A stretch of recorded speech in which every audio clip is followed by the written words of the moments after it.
Hey guys, welcome to my channel.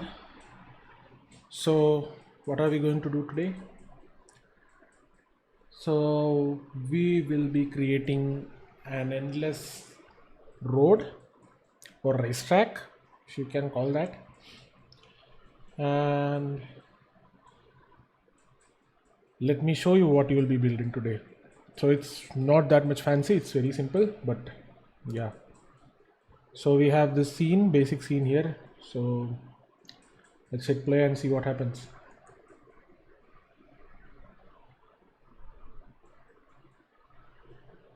So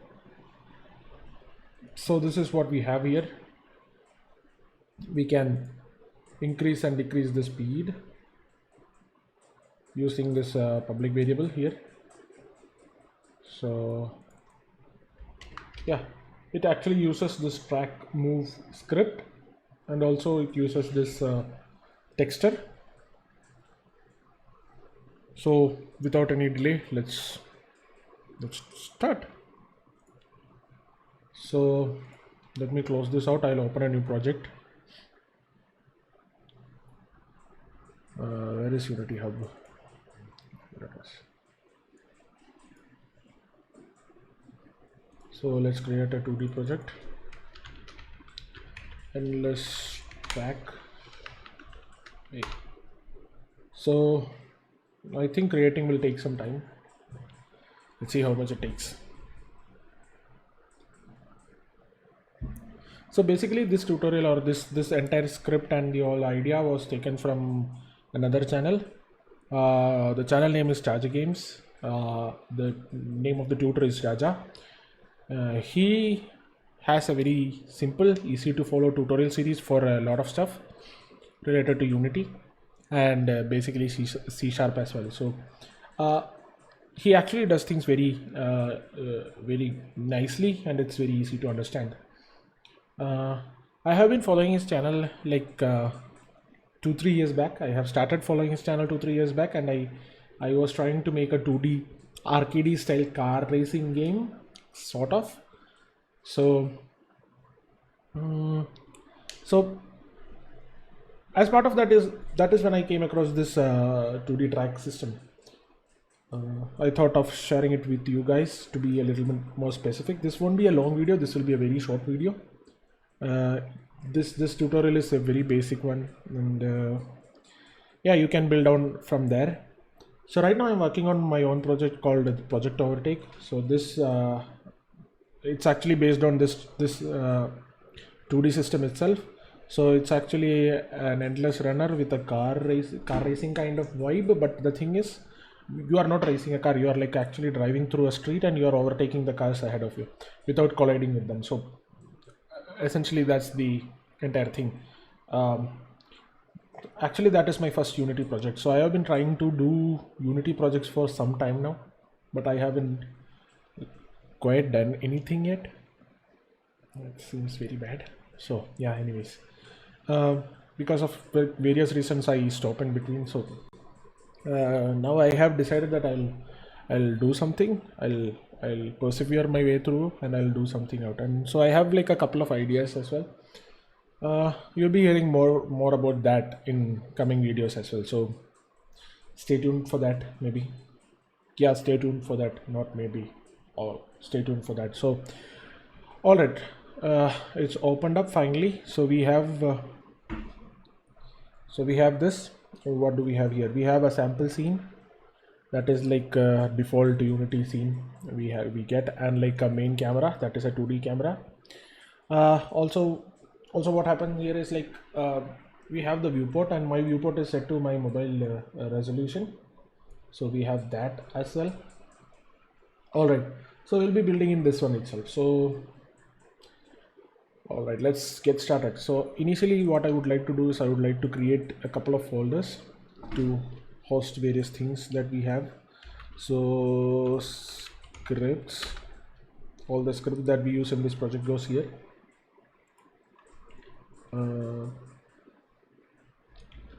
Sprites. So this is actually a sprite based game. So all the sprite that we use for this game or this particular tutorial goes in here. All right. All right, fine. So basically the first thing that we are going to do is we are going to create a 3D object, which is a quad. So we have a quad in the scene. So let me scale it. So this is the y-axis. All right, I think this is fine for now. Yep. Let's scale a bit more on the y-axis because we don't want to see this this one clipping, right?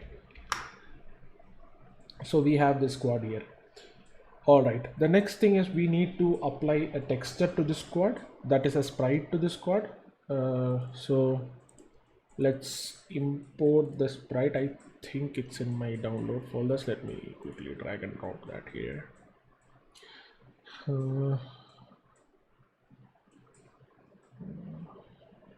Yeah. So yeah, this is my download folder. It actually looks very bad. Okay. So this is the road that I'm going to use. This is like Jordan Hall, whatever it is. I don't remember the name. It is Jordan Holbrook Rocks texture 2D. So this is actually a texture. And you don't need to do this here. Anything here? Yeah, everything is fine. All right. Okay, fine. Okay, let's do this. Let's drag and drop this into this quad. And what do we have here? So we have like this texture applied to this quad, and we have this background. So essentially the mechanism is like instead of moving this plane, what we'll do is we'll endlessly loop this texture throughout this throughout this quad. So that is the best thing that we can do, right? So what do we have here? So we have this quad texture here as well. Fine. So this is the material that we have. See, this is the material that we have. So what we'll be doing is we'll be rotating this infinitely so that this level seems to be infinitely going on. All right. Okay, great. So before that, this level looks a bit dull, like a bit dark. That is because we don't have any light source here. So what we'll do is we'll create a directional light. And let's see. Okay, let's see. Okay, I mean this looks fine. So I have adjusted the rotation of the directional light to 55.67 degrees. No, I'm not playing with intensity. I don't like that. All right, so that's pretty much it for the level cleanup. So let me clean this hierarchy up a bit. So yeah, fine. All right, so the next thing that we have to do is we have to create a script for doing this functionality, right? So let's open up the scripts folder and we'll create a new C# script. So mainly Unity uses C# as its programming languages. So what we'll do texture repeat time. All right, so let's open up this in VS Code, that is Visual Studio Code. This is what I use for my Unity editing. So yeah, so what do we have here? We have like system.collections, we have system collections, generic, Unity engine. So these are the default imports that come when we create each C# script in Unity. All right, and then we have this void start and void update. So the comment actually says this: the start is called before the first frame update. So every game object that needs to be instantiated or everything that needs to be done before calling the first frame is done in the start. For example, getting all the score values from local storage or server or whatever it may be, it goes on in start, because once a frame is loaded, we have to display the score, we have to display the highest score, all the things. All right, the other one here is void update. So what does update do? Update is actually called once per frame. That is, so let's take the default case. So we have this let's say we have a 30 fps game, okay, or we have a game that is running at 30 fps, that is 30 frames per second. So what happens is that like update method gets called 30 times every second. So this is what update method is actually. We have an awake method which actually runs at the start of every wherever it is included. So that's awake. All right, so we'll be using this. We won't be needing this void start in this thing. So let's remove that. So we would need like a couple of variables. So the first variable that I'm going to declare is a public float speed. So this is what controls the speed of the track. I mean speed at which the track is moving. So I have declared it as public so that you can edit it from the Unity editor itself, right? Then what we'll have is we will have a vector2 offset. So this is nothing but this is an offset that we need to place so that the after each, like, I mean, whenever this is cycling, right, you need to have an offset. Okay, you need that material to have an offset so that it gives you an illusion of cycling through. Okay, that is like I mean, I'll show that to you in a bit. All right, so the next thing that we are going to do is in void update method, what we are going to do is we are going to do offset is equal to a new vector2 0 time star speed.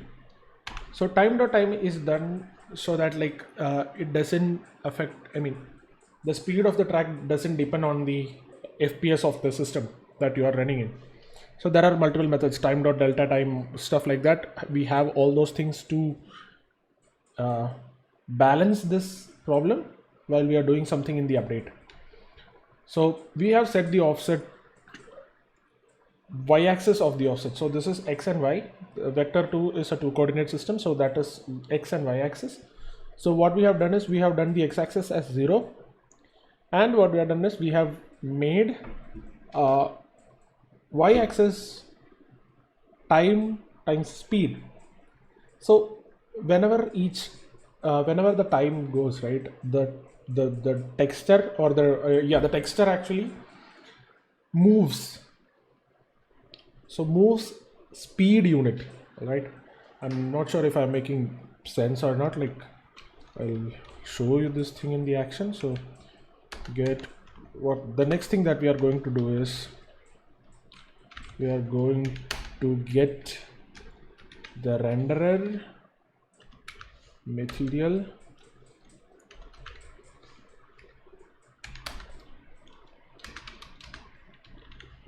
So here what we are going to do is like we are going to attach this texture repeat CS script to the quad object.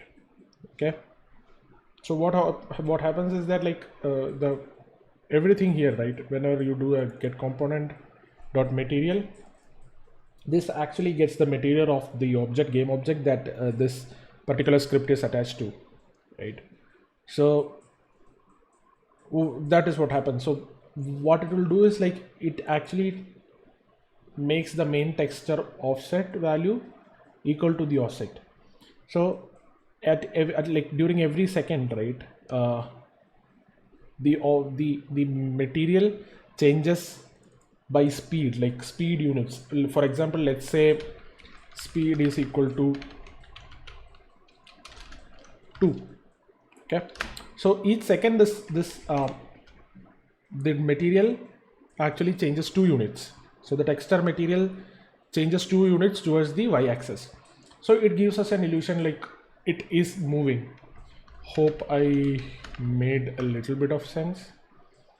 All right, so moving on, what we'll do is we'll do this one. We'll attach this texture repeat script to this quad, and what we'll do is we'll attach this speed to be 1. So let's run and let's see what happens. This is likely going to break. This broke. See why this broke? This broke. I knew this would broke. I mean, I knew this would break. See this? Because this repeated just once. and the other thing was like a blur. So why did this happen, right? Let's see why this happened. Okay, so inside sprite, inside this sprite, right, we have this one sprite mode, and we have wrap mode, right? So these are all sprite settings of this particular sprite that we have. So this wrap mode is something that we can use for infinite scrollable things. So here we have this clamp, right? What we can do is we can change that to repeat. Okay, so what this does is this sprite actually repeats itself in the wraps itself around, and it repeats. It does not like wrap and end anywhere. So after doing that, let's see, and here we have like a considerably fluid endless level, right? The road is actually moving. So what we can do here is like maybe for example, let me see if I have that car assets. I'll show you what we can do here. Okay, so this is like the new vehicle pack. So let's make here. So what we have like this one, so sorting layer is 10.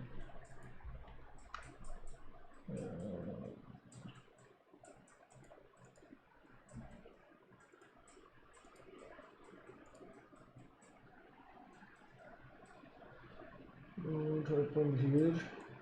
Yeah, and this is not how it should be done, sorry. So this is not how it should be done. So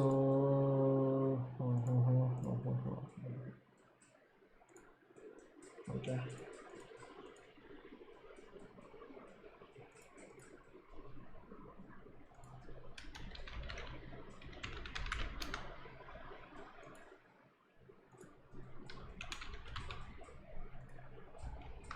okay, so this is sorting layer in 2D.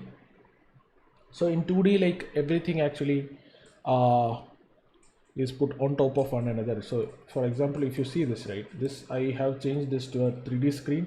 So you can see this car is there, but it is behind the scene. Okay, so for getting that done properly, what we have is we have like a sorting layer.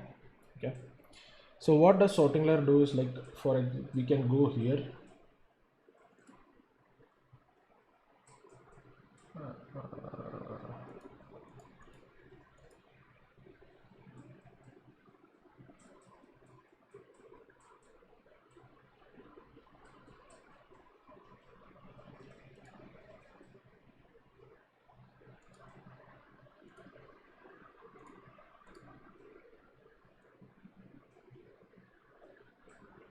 No.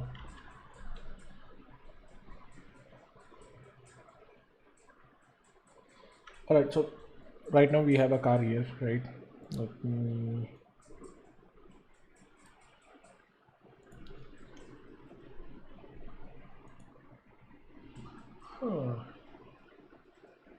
is there supposed to be a sorting layer here? Huh? No? Why? Because this is a quad, and quad is a 3D object. Okay, yeah, fine, got it. So since quad is a 3D object, we don't have a sorting layer in here. Makes sense. All right. So what we did is we like actually created like a new car. So this is the practical use case of this track. So let's say 0.5. It's too small. 0.8. Yeah, this is considerably good size. What we can do here is like we can click on play. So this gives you an illusion that this car is moving forward, whereas originally what we are doing is we are moving this road backwards and we are keeping the car still. So if you check this x and y coordinate of this car, right, we can see y and z are constant, x is 0, it's not moving at all, it's not going anywhere.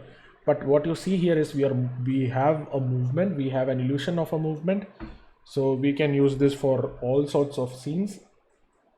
Maybe something like a jump game where the level constantly pushes you up and you jump between obstacles and to reach the top. There was some game called Brick, I suppose, from Ketchup, and those guys did all sorts of game at that time. So if you see this, right, this is what happens to the texture. So see, actually this is moving. Okay, so this is what we did in our script, and this is like how we create an endless moving road.